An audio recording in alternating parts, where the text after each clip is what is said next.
după mie. Toți pescarii să trăiască și cu drag să pescuiască, fire întins să aibă mereu, să prindă pește la greu. Toți pescarii să trăiască și cu drag să pescuiască. Salut! Sunt Iulia și bine v-am regăsit! Astăzi vreau să pregătesc o mâncare foarte rapidă și mi-am și pregătit din timp toate ingredientele de care am nevoie, și anume o să facem un pește la cuptor și eu l-am pregătit de aseară, l-am pus la macerat, am un pește care nu are foarte multe oase, dar și raspinării. Compoziția pe care am și făcut-o, o să vă arăt ingredientele pe care le-am folosit pentru a macera peștele nostru și am anume usturoi, piper,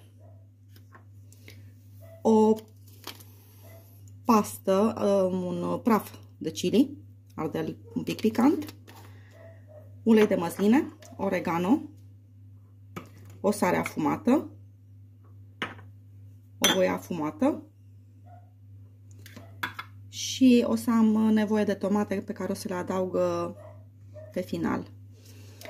Într-un vas eu mi-am pregătit aici 2 cepe, le-am și tăiat frumos. O să vin cu peștele și o să așezăm peștele frumos în acest vas.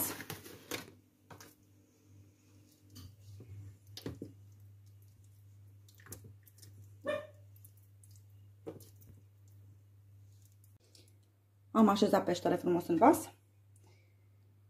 O să mai vin cu puțin ulei de măsline.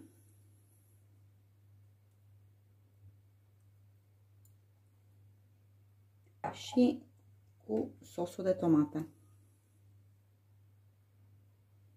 Puteți să adăugați și o foaie de ouă de dafin. Toate acestea puse, o să le adăugăm la cuptor. Eu am preîncălzit cuptorul la 180 de grade, timp de pregătire 20-25 de minute. Deci o să acoperim vasul cu o folie de aluminiu și adăugăm la cuptor.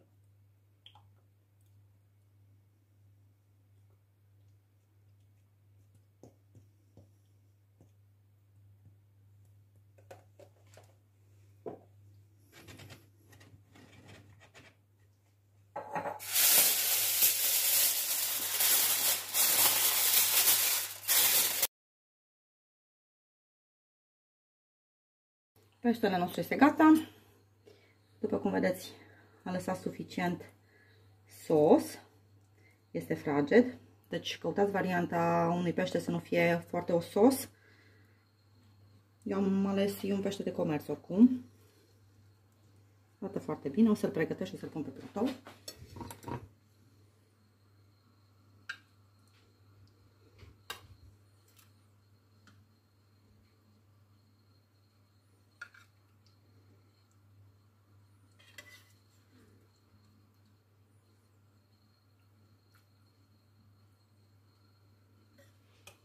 Dacă vă place, puteți să-l încercați. Se face foarte rapid, se pregătește.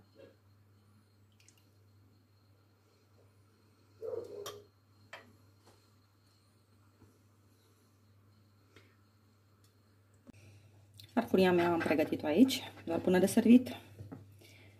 Eu am și o lămâie, se servește cu lămâie sau cu un sos de usturoi, în funcție de preferințele fiecăruia.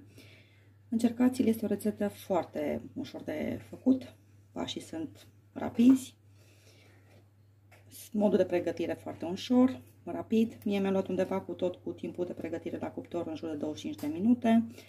Îl puneți la macerat pentru că asta este și ideea, să predomine gustul și să intre foarte bine în pește, să aromeze, să aibă o aromă foarte bună, plăcută. Căutați să fie o variantă de pește fără oase. Dacă vă place, puteți să-l încercați să-l faceți. Vă doresc poftă bună!